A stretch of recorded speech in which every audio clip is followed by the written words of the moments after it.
Hi, it is JIT UA Courses, and welcome to lesson number 18 of the .NET Developer series, in which we will cover the most relevant topics to becoming a .NET developer. So hit the subscribe button and bell to see new videos on our channel. Okay, let's go. In this lesson, we will learn about the basics of the ASP.NET framework, host creation, request mapping, and response creation. If this sounds interesting to you, don't hesitate and hit the like button. Overview of ASP.NET. ASP.NET is a technology for creating web applications on the .NET platform developed by Microsoft. C# and F# are used as programming languages for developing applications on ASP.NET. The history of ASP.NET began with the release of the first version of .NET. At the same time, ASP.NET was originally intended to work exclusively in Windows on the IIS web server, although, thanks to the Mono project, ASP.NET programs could also be run on Linux. However, 2014 marked major changes, in fact. A revolution in the development of the platform. Microsoft took the course to develop ASP.NET as a cross-platform technology that is developed as an open-source project. This development of the platform was later named ASP.NET Core, which is how it is officially called by Microsoft to this day. The first release of the updated platform was released in June 2016. Now it began to work not only on Windows but also on macOS and Linux. It has become lighter, more modular, it has become easier to configure, and in general, it has become more responsive to the requirements of the current time. ASP.NET Core allows you to build web applications using different development models. First of all, it is the basic ASP.NET Core, which supports all the main points necessary for the operation of a modern web application: routing, configuration, logging, the ability to work with various database systems, etc. The so-called minimal API was added, a minimized simplified model that further simplified the process of developing and writing program code. All other development models work on top of the basic functionality of ASP.NET Core. ASP.NET Core MVC generally represents the construction of the program around three main components: model, models, view, representation, and controller, controllers, where models are responsible for working with data, controllers represent the logic of processing requests, and views define the visual component. ASP.NET Core Web API represents an implementation of the REST pattern, in which each type of HTTP request, GET, POST, PUT, DELETE, is assigned a separate resource. Such resources are defined as Web API controller methods. This model is especially suitable for single-page applications, but not only. Features of the platform. ASP.NET Core runs on top of the .NET platform and thus allows you to use all of its functionality. Programming languages supported by the .NET platform are used as development languages. Officially built-in support for ASP.NET Core projects has C# and F# languages. ASP.NET Core represents a cross-platform framework on which applications can be deployed on all major popular operating systems: Windows, Mac OS, Linux. Thus, with the help of ASP.NET Core, we can both create cross-platform applications on Windows, Linux, and Mac OS and run them on these OSes. Thanks to the modularity of the framework, all the necessary components of the web application can be downloaded as separate modules through the NuGet Package Manager. Support for working with most common database systems: MS SQL Server, MySQL, Postgres, MongoDB. ASP.NET Core is characterized by extensibility. The framework is built from a set of relatively independent components. We can either use the built-in implementation of these components, extend them using the inheritance mechanism, or create and apply our components with our functionality. A rich toolkit for program development. As a development tool, we can use such a development environment with rich functionality as Visual Studio from Microsoft. You can also use the Writer environment from JetBrains for development. In addition, The available .NET CLI facility allows you to create and run ASP.NET projects in the console. And thus, to write the code, you can use a regular text editor, for example, Visual Studio Code. Structure of an ASP.NET Core project. Consider the basic structure of a standard ASP.NET Core project. The ASP.NET Core Empty project contains a very simple structure, the minimum required to run the application. Connected services from Azure. Dependencies, all packages and libraries added to the project, in other words, dependencies. Properties, a node that contains some project parameters. In particular, the launch settings.json file describes the project launch settings, for example, the addresses at which the program will be launched.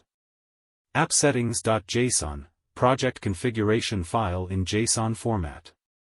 Program.cs, the main file of the program from which its execution begins. The code in this file configures and runs the web application. This is the basic minimal structure of an ASP.NET Web application project. When creating other types of ASP.NET projects, the structure will be different. Accordingly, the initial project will have more functionality, but this is a frame from which we can start, adding some of our files and folders to it. Host and server creation. At the heart of an ASP.NET application is the Web Application class. For example, if we take an ASP.NET project of type ASP.NET Core Empty, then in the program.cs file we will find the following code. The app variable in this code represents the web application object. However, creating this object requires another object, Web Application Builder, which in this code is represented by the builder variable. Web Application Builder class. Building a default application starts with the Web Application Builder class. A static method is called to create an object of this class. To initialize the Web Application Builder object, this method can be passed command line arguments specified when the program is started, available through the explicitly defined args parameter. In addition to creating a web application object, the Web Application Builder class performs many other tasks, among which the following can be distinguished. Installing the application configuration. Adding services. Logging settings in the program. Setting up the application environment. Configuration of iHostBuilder and iWebHostBuilder objects used to create an application host. To implement these tasks, the following properties are defined in the Web Application Builder class. Configuration represents a configuration manager object that is used to add configuration to an application. Environment provides information about the environment in which the application is running. Host, an iHostBuilder object is used to configure the host. Logging allows you to define logging settings in the program. Services represents a collection of services and allows you to add services to the application. Webhost, an iWebHostBuilder object that allows you to configure individual server settings. Web Application class. The build method of the Web Application Builder class creates a web application object. The Web Application class is used to manage request processing, setting routes, receiving services, etc. The Web Application class implements three interfaces. iHost, used to start and stop the host listening for incoming requests. iApplication Builder, used to set up the components involved in processing the request. iEndpoint Route Builder, used to set routes that are mapped to requests. To access the functionality of the application, you can use the properties of the Web Application class. Configuration represents the application configuration in the form of an iConfiguration object. Environment represents the application environment as iWebHost environment. Lifetime allows you to receive notifications about the events of the life cycle of the application. Logger represents the program's default logger. Services represents the application services. URLs represents a set of addresses used by the server. To manage the host, the web application class defines the following methods. Run runs the program. RunAsync runs the program asynchronously. Start starts the program. StartAsync starts the application. StopAsync stops the application.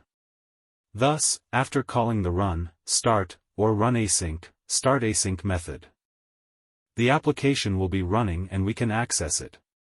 If necessary, using the stopAsync method, you can programmatically end the execution of the program. Request handling. Mapping. The map method is used to create a pipeline branch that will process a request along a certain path. This method is implemented as an extension method of the iApplication Builder type and has several overloaded versions. As the path match parameter, the method takes the query path against which the branch will be matched. The configuration parameter represents the delegate that is passed to the iApplication Builder object and in which the pipeline branch will be created. Consider a simple example. In this case, the app.map method creates a branch of the pipeline that will handle requests along the /time path. The created branch of the pipeline contains two stages of request processing, embedded using the use and run methods. First, we get the current time, and in the first stage, we log this time to the console. In the second, terminal component of request processing, we send time information in response to the client. Similarly, you can create branches for different paths. If it is necessary to create branches of the request processing pipeline, you can transfer them to separate methods. Nested map methods. A request pipeline branch that is created in the map method can have nested branches that process subrequests. Example. Here, a processing branch is created using a call to map. This branch will handle requests on the /home path. Inside this branch, two nested branches are created, which will handle requests on child paths to the main branch.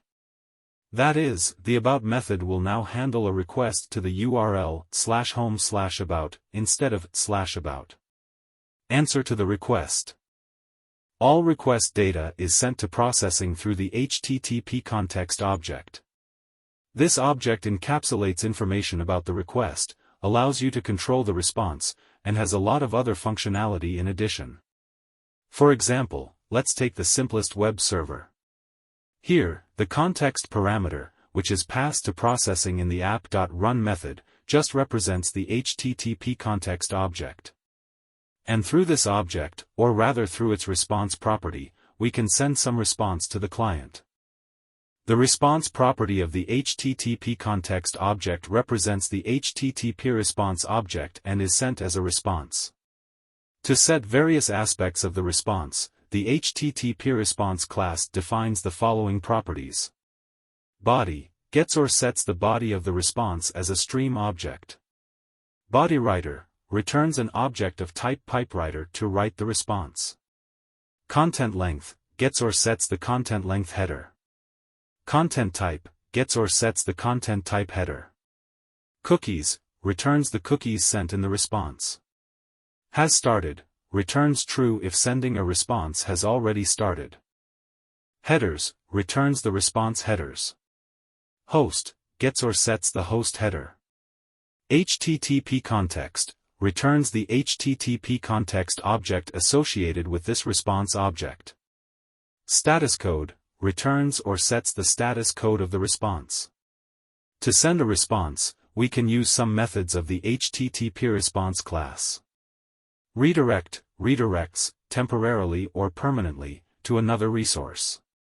Write as JSON /write as JSON async sends the response as objects in JSON format. Write async sends some content. One version of the method allows you to specify the encoding. If no encoding is specified, UTF-8 encoding is used by default. Send file async sends a file. The simplest way to send a response is the write async method, which is past the data being sent. As an additional parameter, we can specify the encoding. Setting headers. To set the headers property is used, which represents the iHeader dictionary type. Most standard HTTP headers have properties of the same name defined in this interface. For example, the content type property is defined for the content type header. Others, including your custom headers, can be added via the append method. See example below. Setting status codes. To set status codes, the status code property is used, to which a numeric status code is passed. In this case, the code 404 is set, which indicates that the resource was not found. Sending HTML code. If you want to send HTML code, then you need to set the content type header to text/HTML. This is all for this lesson. Thanks for watching. Hope you enjoyed it. Don't forget to subscribe to the channel and hit the bell so as not to miss the following videos in the series. Feel free to leave a comment and like this video.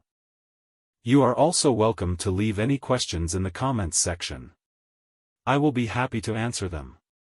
And also I encourage you to help brave people in Ukraine to defend themselves in this horrible war. Please use the QR code or links in the description to visit charitable foundations that help Ukraine. Thanks. See you in the next videos.